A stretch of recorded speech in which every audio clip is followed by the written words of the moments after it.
Welcome to another episode of Rebuilding Faith. These are 10-minute Bible messages for people with questions and doubts. Today, I wanted to begin by asking you to imagine Jesus' childhood. It was a rather unique experience for him. His mom got pregnant from a dad that nobody could see, and the dad who did raise him was not his biological father. What would it have been like for Jesus to grow up in this environment? What kind of things would have been said about his mom? What kind of jokes would have been made about his dad? What rumors would have been said about Jesus as a kid? And how would all of these experiences have shaped how he grew up and who he grew up to be? Now, keep that in mind as we look at our story today. We're going to be in John chapter 8, beginning in verse 1. Jesus returned to the Mount of Olives, but early the next morning, he was back again at the temple. A crowd soon gathered, and he sat down and he taught them. And as he was speaking, the teachers of religious law and the Pharisees brought a woman who had been caught in the act of adultery. They put her in front of the crowd. "Teacher," they said to Jesus, "this woman was caught in the act of adultery. The law of Moses says to stone her. What do you say?"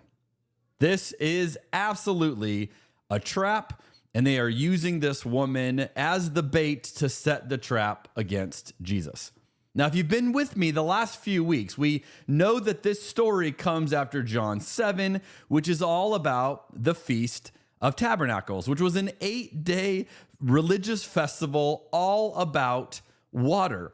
Essentially, it's a bunch of people going religious camping with a lot of wine involved in this celebration. And I want you to think about what happens when people party together for 8 days and live close to one another in tents. Well, sometimes people wake up in the wrong tent, and that's what happened here. And yet, suspiciously, only one member of the wrong tent has come forward, or been brought forward, rather, and the other person, the man, is nowhere to be found. Verse 6. They were trying to trap Jesus into saying something they could use against him. But Jesus stooped down and wrote in the dust with his finger.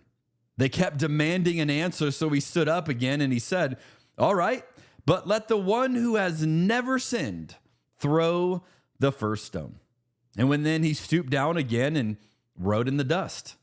When the accusers heard this, they slipped away one by one, beginning with the oldest, until only Jesus was left in the middle of the crowd with the woman.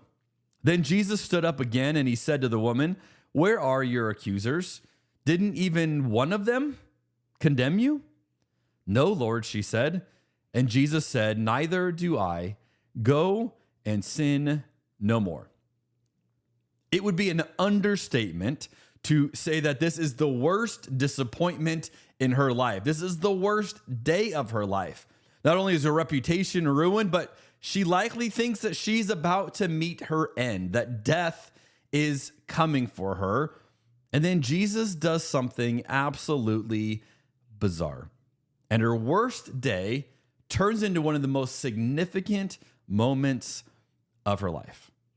Now, let me ask you this question. Is it possible that the story of this woman hit close to home for Jesus?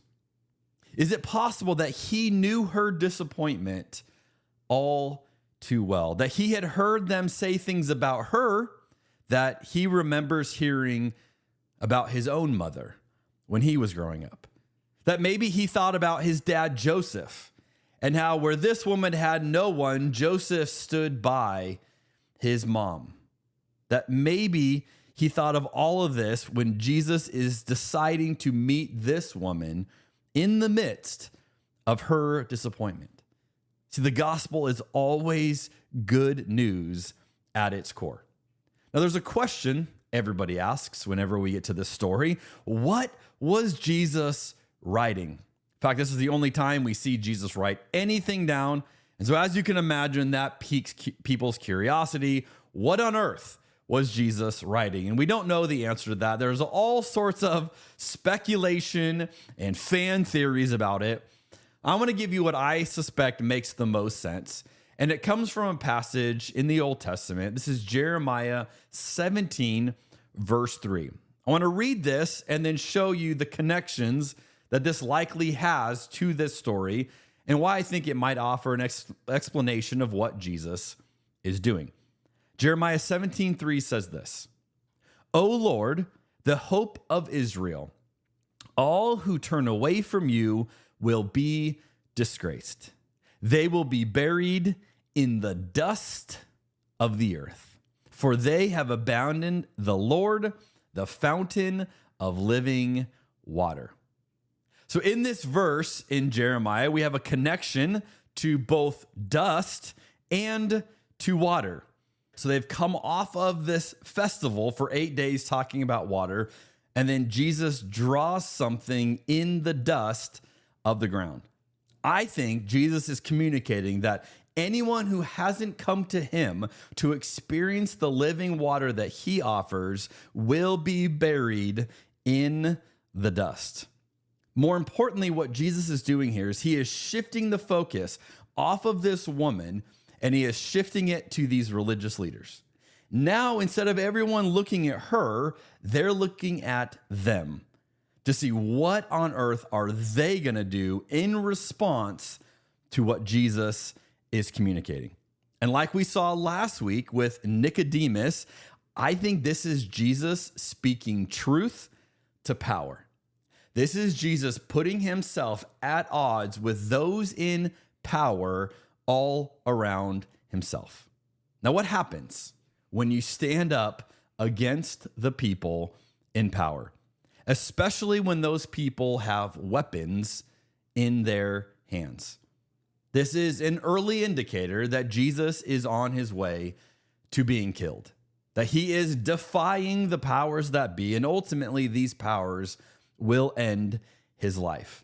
But Jesus wasn't killed for being a moral leader. He was killed because he refused to go along with systems that oppressed vulnerable people.